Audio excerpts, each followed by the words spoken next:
Salam pemirsa TV Indonesia semua, kembali lagi bertemu dalam pembahasan buku Yesus Nama di Atas Segala Nama. Buku ini diambil dari tulisan Nyonya Ellen G. White. Bagaimana kita dapat belajar di sini? Dikatakan bahwa kita harus bersandar sepenuhnya kepada Tuhan, supaya setiap rintangan yang kita hadapi, setiap beban yang kita miliki, semuanya Tuhan boleh memberikan kita jalan keluar. Dan juga di sini kita dapat melihat contoh dari Nyonya Ellen G. White, di mana dia pada tahun 1892 dinamai itu batu teruji, yaitu dia selalu mengandalkan Tuhan di depan, sehingga setiap apapun yang dialami, dia selalu berjalan bersama dengan Tuhan. Sehingga semua tantangan, semua yang dihadapi bisa terlewati pada saat dia bekerja bersama dengan Tuhan.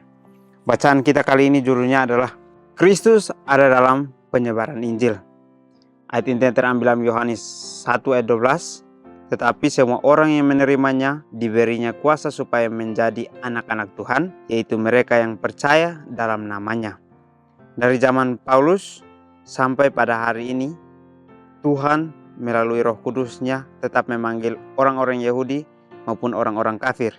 Sebab Tuhan tidak memandang bulu, Paulus menyatakan, Rasul itu menganggap dirinya sendiri sebagai seorang yang berutang baik kepada orang Yunani maupun kepada orang yang bukan Yunani, sama seperti kepada orang Yahudi, tetapi ia tidak pernah kehilangan pandangan akan keuntungan yang nyata yang dimiliki oleh orang-orang yang terhadap yang lain. Pertama-tama, karena kepada mereka lah dipercayakan firman Tuhan. Injil, ia katakan, adalah kekuatan Tuhan yang menyelamatkan setiap orang yang percaya. Pertama-tama, orang Yahudi, tetapi juga orang Yunani. Sebab di dalamnya nyata kebenaran Tuhan yang bertolak dari iman dan memimpin kepada iman. Seperti yang tersurat, orang benar akan hidup oleh iman. Oleh Injil Kristus inilah maka sama-sama beruntung baik kepada orang Yahudi maupun orang Yunani. Sehingga Paulus dalam surat kirimannya kepada orang Roma menyatakan bahwa ia tidak merasa malu. Yang kita dapat belajar di sini dikatakan bahwa Kristus ada dalam penyebaran Injil. Setiap tersebarnya Injil pasti ada Kristus di dalam dan juga Roh Kudus yang bekerja sama untuk lancarnya pekerjaan itu. Baik, jadi di sini dalam ayat ini dikatakan bahwa tetapi semua orang yang menerimanya diberinya kuasa menjadi anak-anak Tuhan, yaitu mereka yang percaya dalam namanya. Jadi orang yang menerima akan kuasa itu berarti dia sebagai anak-anak Tuhan, karena dia sudah percaya kepada Tuhan itu sendiri.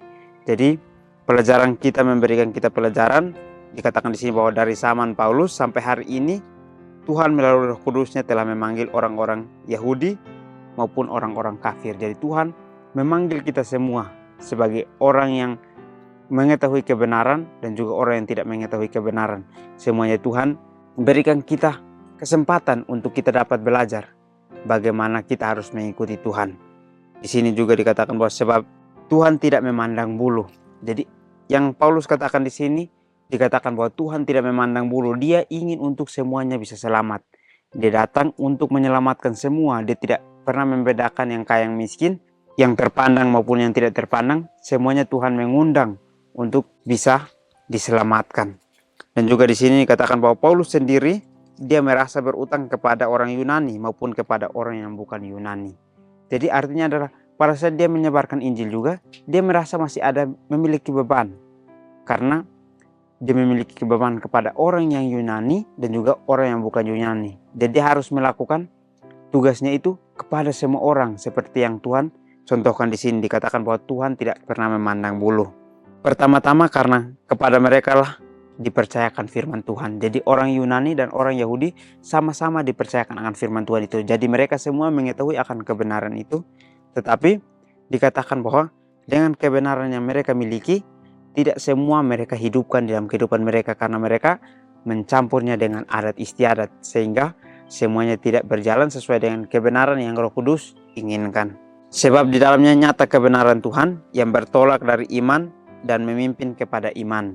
Seperti yang tersurat, orang benar akan hidup oleh iman. Oleh Injil Kristus inilah maka sama-sama beruntung baik kepada orang Yahudi maupun orang Yunani.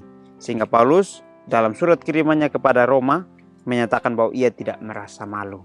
Jadi cerita yang sangat luar biasa yang Paulus tuliskan kepada kita. Dikatakan bahwa orang benar akan hidup oleh iman. Atau kita harus memiliki iman pada saat kita ingin untuk hidup dengan Tuhan. Kita harus bergantung, setiap apapun yang kita lakukan kita harus imani itu, supaya menjadi setiap kepercayaan yang kita miliki itu hanya bersandar kepada Tuhan. Bila Injil ini akan disampaikan sepenuhnya kepada bangsa Yahudi, banyak akan menerima Kristus sebagai Mesias. Di antara pekerja-pekerja, hanya sedikit dari mereka yang dipanggil untuk bekerja bagi bangsa Yahudi. Tetapi kepada mereka yang sering terlewatkan, sama seperti orang lain juga, pasti datang kabar kemurahan dan pengharapan di dalam Yesus Kristus. Baik, jadi pelajaran kita terus mengajak kita bahwa Injil akan disampaikan sepenuhnya kepada bangsa Yahudi. Banyak akan menerima Kristus sebagai Mesias. Tapi pada saat Injil itu disebarkan kepada orang-orang Yahudi, maka mereka juga akan percaya bahwa yang memberitakan kebenaran itu adalah Mesias sendiri. Jadi, di antara pekerja-pekerja sedikit dari mereka yang dipanggil untuk bekerja bagi bangsa Yahudi.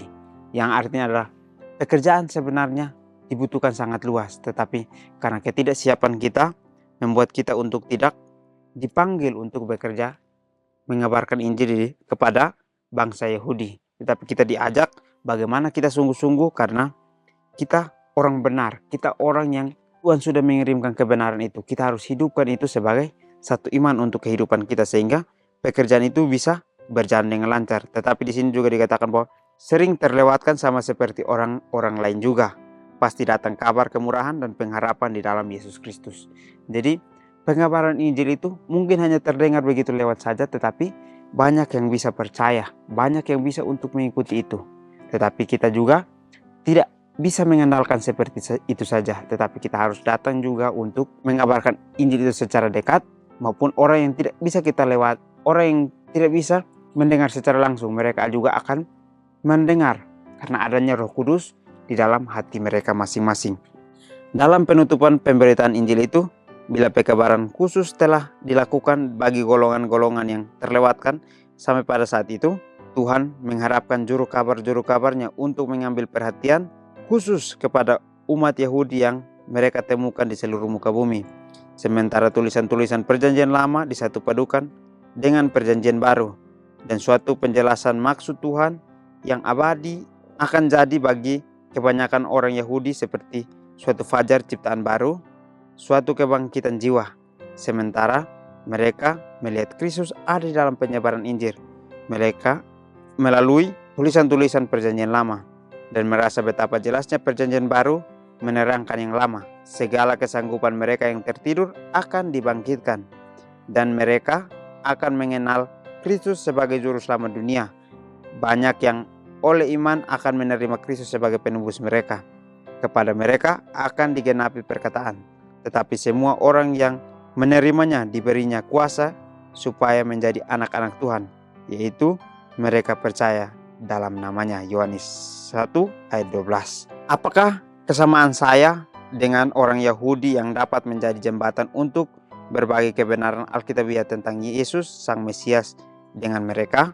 Baik, di akhir pelajaran kita memberitakan kepada kita bahwa di akhir penutupan akan pemberitaan Injil itu, bila pekabaran khusus telah dilakukan bagi golongan-golongan yang terlewatkan sampai pada saat ini, Tuhan mengharapkan juru kabarnya untuk mengambil perhatian khusus kepada umat Yahudi yang ditemukan di seluruh muka bumi.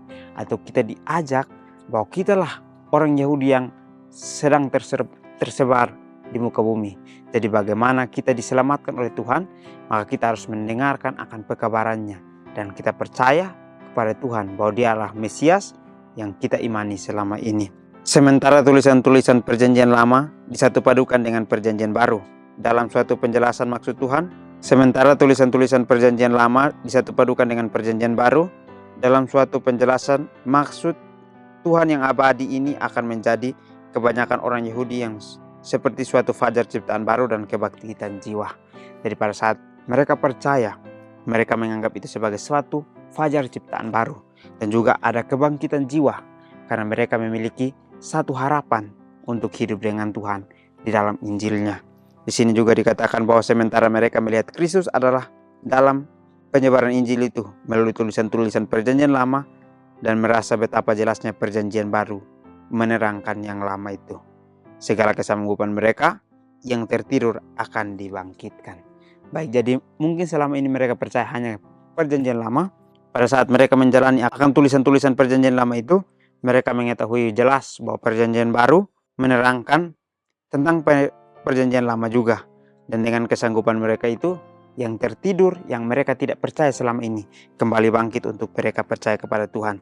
Jadi mengenal Kristus sebagai juru selamat dunia ini adalah iman yang kita selalu percaya dalam hati kita masing-masing. Banyak yang oleh iman akan menerima Kristus sebagai penebus mereka. Kepada mereka akan digenapi perkataan, tetapi semua orang yang menerimanya diberinya kuasa supaya menjadi anak-anak Tuhan, yaitu mereka yang percaya dalam namanya. Jadi kita sebagai orang percaya, kita diundang untuk percaya kepada Tuhan.